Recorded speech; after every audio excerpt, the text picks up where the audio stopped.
I don't want to call them symbionts. Symbiont means that they are helping us. I want to call them pathobionts, which means that their role is there to help us, but are they only helping us is not certain. So there's not a good definition for that. Why are they necessary? They are necessary because these bacteria get our stomach and our intestines and our colon ready to fight invaders. And the way they do that is that your defenses, your lymphocytes, your antibodies, your white blood cells are properly activated. In other words, you have a very good army, navy, and marines, or an air force, or whatever you have, a group of defenders out here that are promoted by friendly people, by friendly interaction.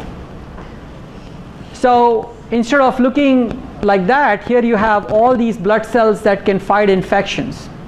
So the pathobionts are making us, protecting us from invaders. But like we said, there is an interaction, and this interrelationship between enteric bacteria and mucosal immune system does not represent a passive coexistence. It's characterized by constant, dynamic, intimate interaction between highly dynamic and competitive bacteria and our gut lining that is adaptive.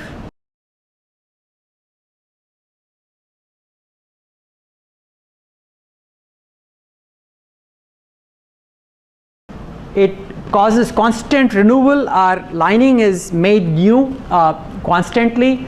We have repair mechanisms. So in other words, the microbiome is critical to maintain the epithelial barrier and mature our defenses. So here it is, this is our gut lining. Here are these bacteria, the microbiome.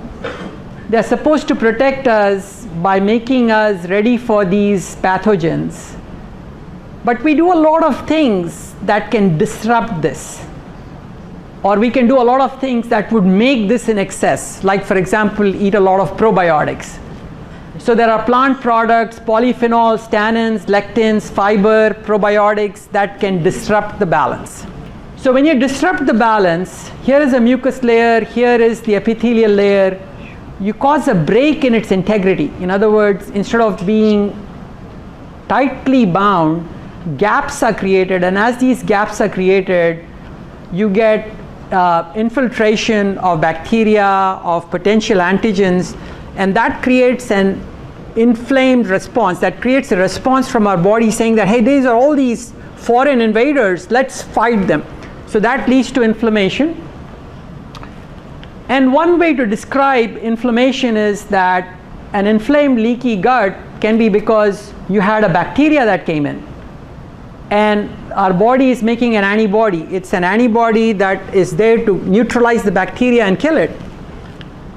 But if this antibody is produced in excess, or if there is really no bacteria out there, instead of killing the bacteria, this antibody can kill our pancreas and cause type 1 diabetes.